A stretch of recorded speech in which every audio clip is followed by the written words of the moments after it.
welcome to Book Nook. I'm your host, Kendall Morang, and I'm joined by my co-hosts, Wesley Van Leuven and Tamatha Hargett. This month, our theme is spooky stories, since it is the month of October anyway. So, horror is my favorite genre, so I'm super excited for this month. I chose The Paranormal Ranger by Stanley Milford Jr. and The Devil's Playground by Craig Russell. The first one, Paranormal Ranger, is about a Navajo ranger who he runs into all kinds of cryptids. He runs into Bigfoot, skinwalkers. There's all kinds of creepy stuff happening out in the desert. So it's a really fascinating read, and it also tells some of the indigenous histories, where did the myth of the skinwalker come from? So it tells some of the backstory and the cultural history of that. So I thought that was super fascinating. The other book I chose was The Devil's Playground by Craig Russell. This book I really loved it. As soon as I finished it, I went and bought 2 more books by the author, because I was like, oh my gosh, I love this book. So it is told on separate timelines. Okay, one of the timelines, the one you start off on is in the 60s, and there is a film historian who is on, he's on this quest to find the one surviving copy of a silent film that was a cursed production in the 20s. So, and the movie was called The Devil's Playground. So he ends up finding one. I'm not going to spoil it, but he finds one person who was involved in the production.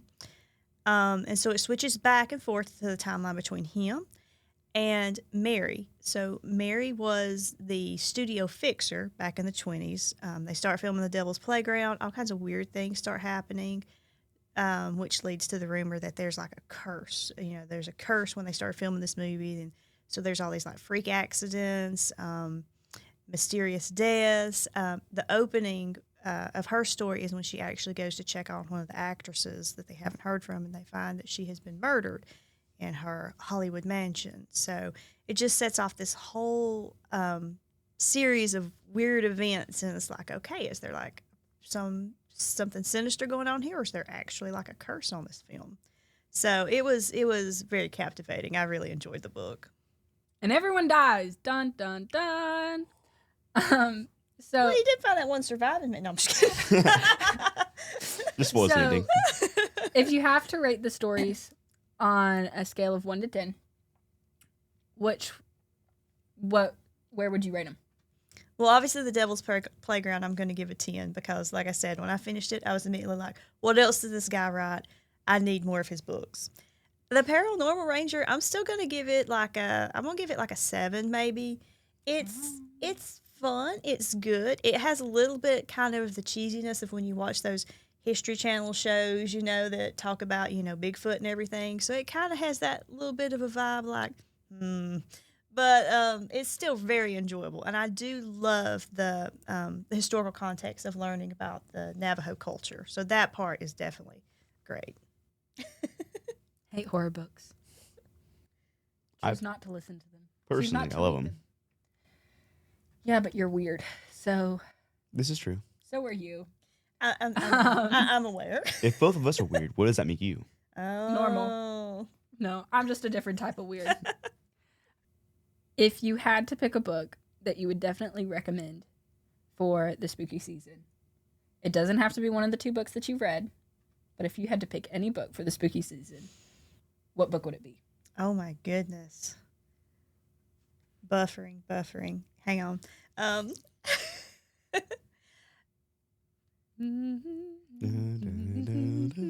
sorry, this can be cut out, right? No, we're going to keep this. Okay. Yeah, we're keeping this acting.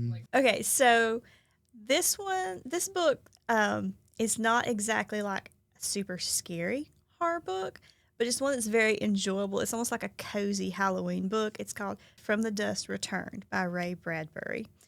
So it's illustrated by Charles Addams. So it really gives the Addams Family vibe. Okay, so it's just it's like a weird little family, and they all have different quirks. There's a vampire, and there's one that's like a spirit, and she can go around and since she's disembodied, she wants to live a real life though. So she'll go and she'll kind of possess people and animals for a little while just to live okay, here's what it's like to be this person, and I want to go to this country and live as one of this group, or I want to be a frog or something like that. So she doesn't have like the creepy possession aspect we usually see, but she does. She is a spirit that possesses She people. wants to be a frog. She wants to experience all the life that she can, and sometimes that, she wants to be a creature. Involves being a frog. Um, and there's like one of the uncles, I can't remember what his name is, but he has wings, and then something happens, he loses his wings, and there's this one little boy who, He loses his wings. Maleficent. yes, there we go. But a male. Maleficent. Ha ha. Knee slapper. Sorry. Um, and, there's this one little boy that gets adopted, but he's normal.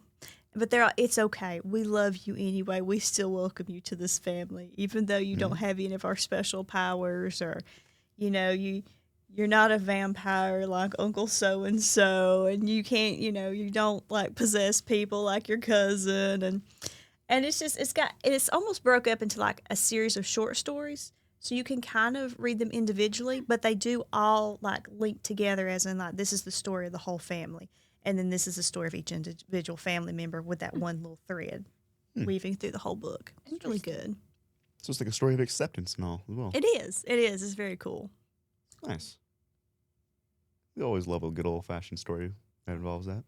And then I love the Addams Family. So that Charles Addams tie-in, I was like, I have to check this out. So to keep the spooky season rolling with stories, we're moving on to a short story read by Wes. Yours truly. Alrighty. So the story I'll be reading today is called The Monkey's Paw, 1902, by W. W. Jacobs.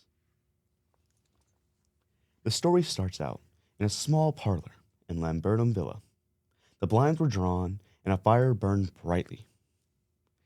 Sitting at a table playing chess were the father and son, Mr. White and his son Herbert. Knitting by the fireplace was his wife, Mrs. White.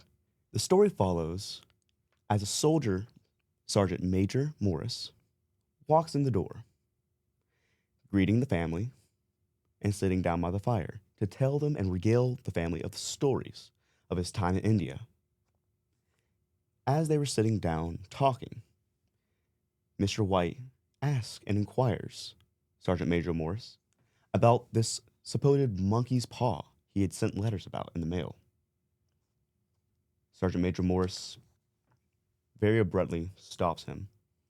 Nothing important, he says. At least, nothing worth mentioning.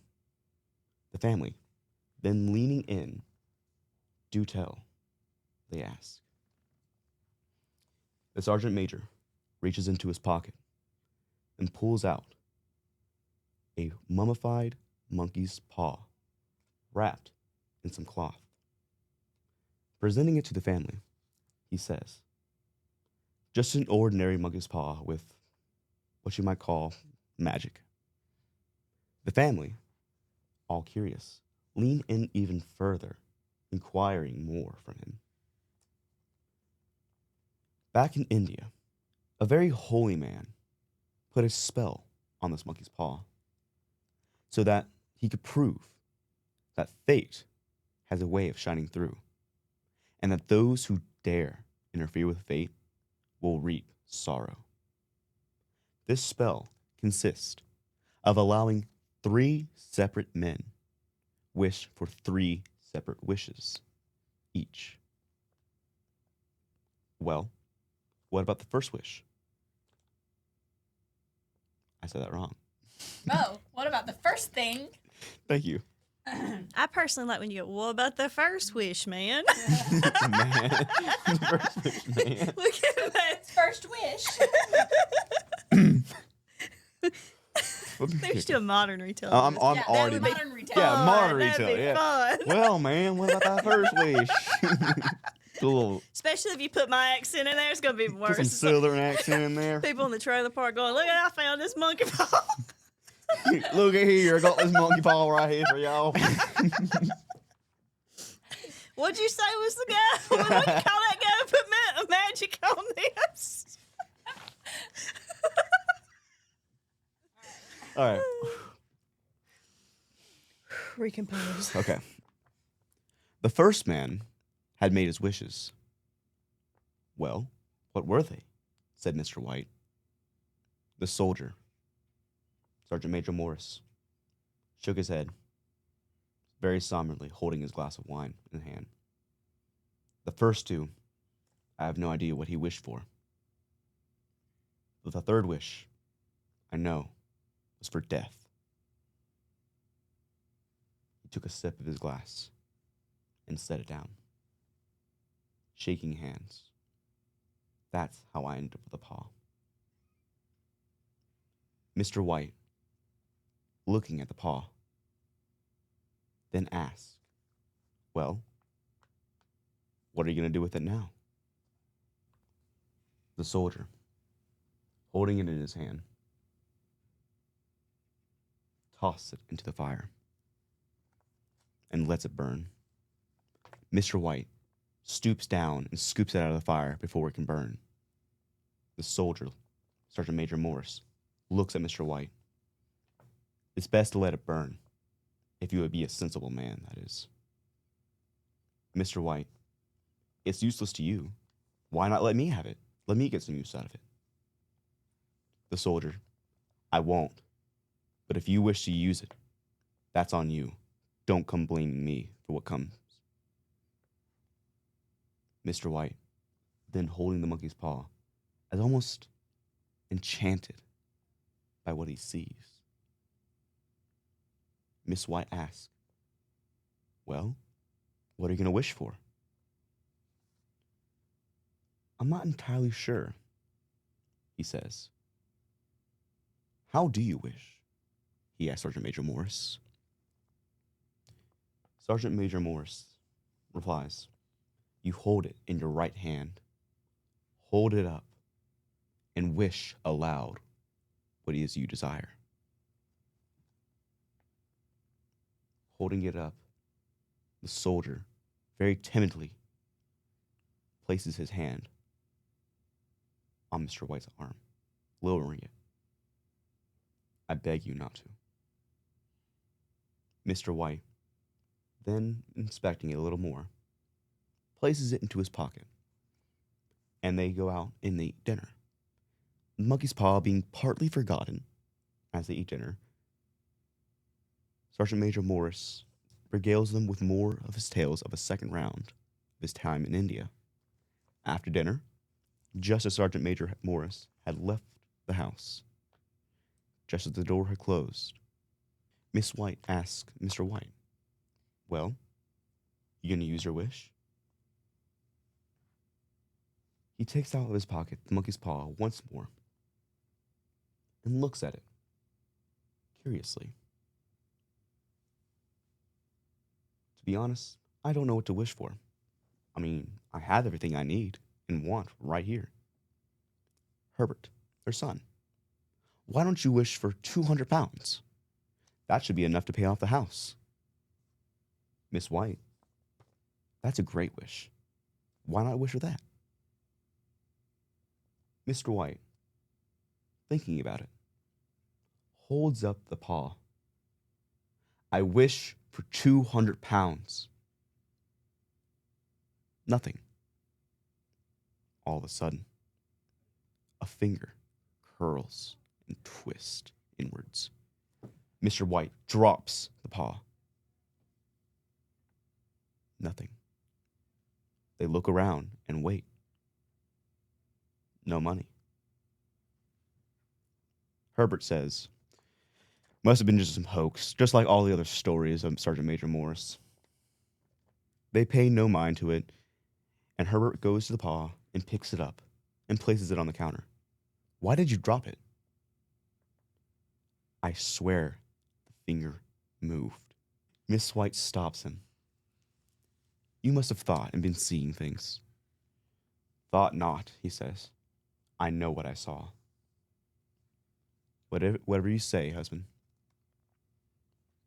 They all go off to bed, but just before going to bed, Herbert replies to his parents, saying, maybe you'll find the money on your bed, and a spooky apparition sitting on your wardrobe waiting for you to pocket your ill-earned money. They all share a laugh, and they go to bed. The next morning, just as Herbert is about to leave for work, there's still no money and they're waiting. Herbert tells his parents, "If you see the money, don't touch any of it until I get home, for I'm afraid that y'all will go mad with the money and power, and I'll have to disown you." They laugh, and Herbert leaves. A few hours pass, and still no money. Miss White is pacing around the kitchen while cooking, but also looking out the window. All of a sudden, she sees a strange man pacing around their fence, as if contemplating whether to enter or not. Around the fourth time, he decides. He pushes open the gate and goes to the door.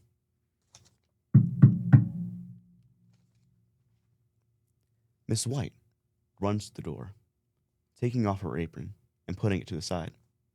She opens the door and introduces the man to her husband.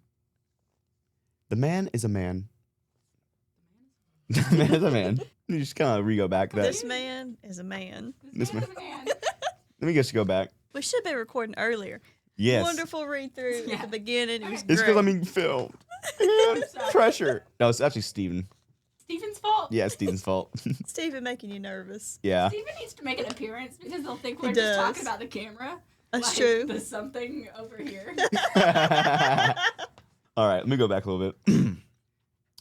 The wife opens the door, and there standing at the door is a nicely dressed man with a porcelain scarf. He walks in and takes his hat off. What's a porcelain scarf? I thought porcelain was a type of glass. I didn't know you could Is have it? a It's porcelain probably just the color, scarf. maybe. That's what it says in it. That's what it says in here. How can you have It has to just be the color. Was a tall man in a porcelain scarf, well dressed. He greets them at the door and takes off his hat and places it on the coat rack. Walking into the kitchen with the wife, the husband looks up. "Hello there." The man, silent, sits down at an offered seat at the table. They all sit down together. "Hello. I'm here on behalf of the company your son works for." The wife, only assuming the worst, looks at the man. "Is Herbert okay? What happened?" Mr. White, looking at the man and then looking at his wife. "I'm sure this man bears no ill news. I'm sure he's fine, right?" "I'm sorry." The wife, bursting into tears. The husband, "Is he okay? Is he in any pain?" The man, "He's in no pain." For he is dead. Stop ruining my story. "Is he in any pain?" "He's in no pain." The husband looks at his wife. "See, he's fine." The man looks down, very somber and distant. He was caught in machines. It was very fast. The wife, bursting into a wail, the husband, holding her hand.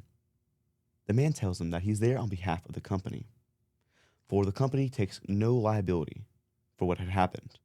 However, due to Herbert's many years of service, they would like to give them compensation. They would like to give him compensation for all of Herbert's past work ethic. If your son has been killed by a machine, you may be entitled to compensation. I feel like all the years of therapy that we're going to have to go through. "How much?" he asked the man. 200 pounds. Mr. White and Mrs. White share a glance. Terror in their eyes. End of scene 1. Chapter 2. At the cemetery, mourning is filled with the air. People are crying for the death of Herbert. There's almost an unsettling fear and feeling of unknowing and wanting, waiting for something else to happen, but nothing ever does. 10 days later, and the wife and Mr. White were still mourning the death of their son. The wife sitting at the window, crying, waiting, wanting for something to happen. Mr. White still in bed, laying there. All of a sudden, a shriek. Ah! Mr. White jumps up, looking at his wife. She is running towards him. The paw! The paw! Mr. White, what? What are you talking about? The paw! Why didn't I think of this before? Why didn't you think of this before? The paw! The first wish came through. We got... The first wish came through. Ah! Okay. The first wish came through.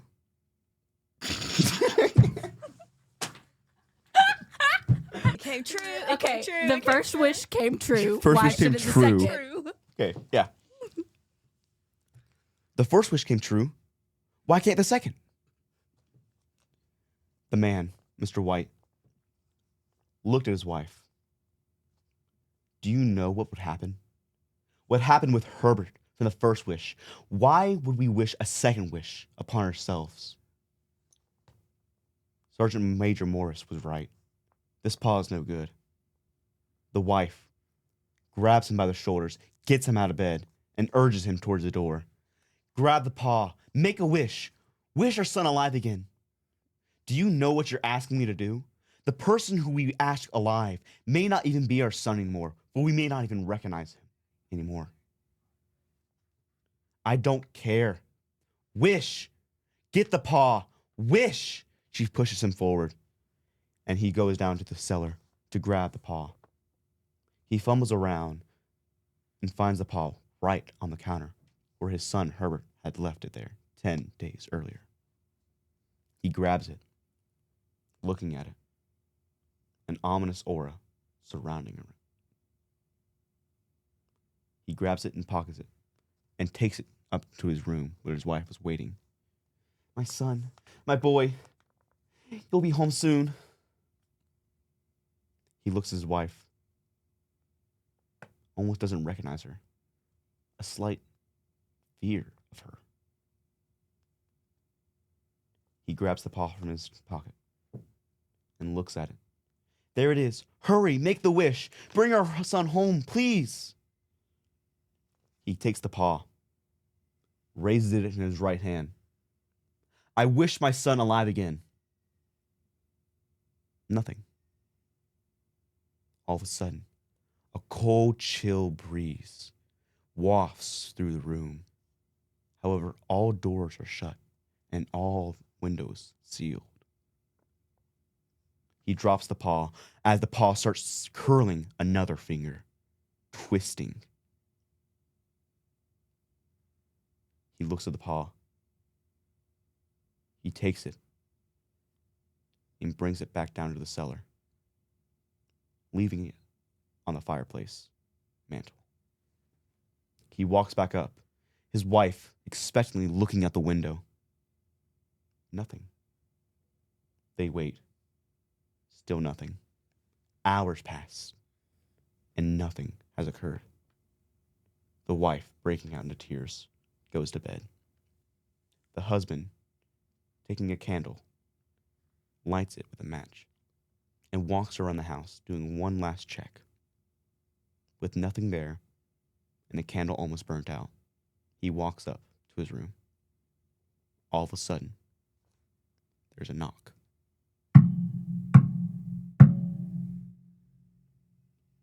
The wife jumps out of bed. Herbert! It's Herbert! I forgot. The cemetery is over 2 miles away. How could I have forgotten? He must have had to walk all this way because he had no way home. Herbert, he's home! The husband, blocking the doorway, stops his wife from trying to get past him. It's not him. Please, don't go. There's no way it's the son that we will recognize anymore. Why are you stopping me from seeing my son? The son I've nursed from birth. Because I am afraid for what might happen, Mr. White says. The wife, pushing past him, runs to the door, trying to unlock the bolt. However, she is too short of a stature to reach the bolt entirely. The bolt leaning on almost being unlocked. Hurry, come over and help me unlock this door. Herbert's right on the other side of the door. Another knock. He's here! He's here! Mr. White, running down the stairs. But instead of going to his wife's aid, runs for the cellar. It is pitch black. His candle is already extinguished. He has to fumble around the room. The wife, grabbing a chair, goes to the door. Mr. White, hearing this, hears the bolt starting to unlock. He finally fumbles around and finds the monkey's paw right on the mantel where he had left it. He grabs it, holding it up. Another fury of knocks. All of a sudden, he holds up the paw and wishes his third and final wish. The knocking ceases. Mr. White hears the door open, and in a shrill screaming and wailing and crying, gives Mr. White the courage to run to his wife's aid. And there, on the floor, on her knees, crying her eyes out, was his wife.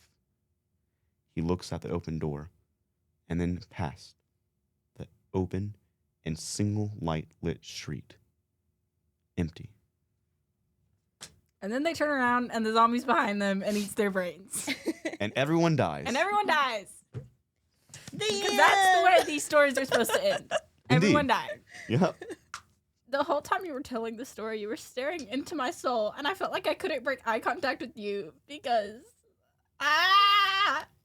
The way I like to tell these stories is I want to like lock eyes with someone so that way they feel enthralled and entrapped I don't within want the to feel story. enthralled and trapped in this story. Well, then I wouldn't be doing my job. I want to escape this story. This story sounded scary. I don't like horror. This is Halloween season. That was really good. Isn't the monkey paws a game? Like There is a monkey paw game. Yes, there is a whole game based off of it. Cool. Would y'all be I do interested? not want to play that game. I was about to say it's a quick round. No. All right. I've seen you play this game before. You have played it with some of us. Yes. What it Um, consists is of one person acts as the monkey's paw and one person acts as just the wisher. The wisher makes a single wish, and the monkey's paw's job is to make them regret that wish by either adding a condition or consequence. Okay, I wish for no more wishes. Can I make that wish? I wish that the monkey paw loses its magic. Okay. The monkey's paw loses its magic. However, your own hand is severed. Yeah, I lose a hand. Ouch. There you go. You can have my hand. Next time you think about intertwining with fate, just know that the monkey's paw is a Guys, be careful what you wish for. That's what I learned through this story. That's a Be good careful one. what you wish for. I really hope that you've enjoyed this episode and that it satisfied that spooky horror itch for Halloween. Ha ha ha. Happy Halloween. Happy Halloween. I hope Happy you enjoyed Halloween. our episode of Book Nook. I've been your host, Kendall Morang, joined by my co-hosts. Wesley Van Leuven. And Tamatha Hargett. Goodbye. Bye.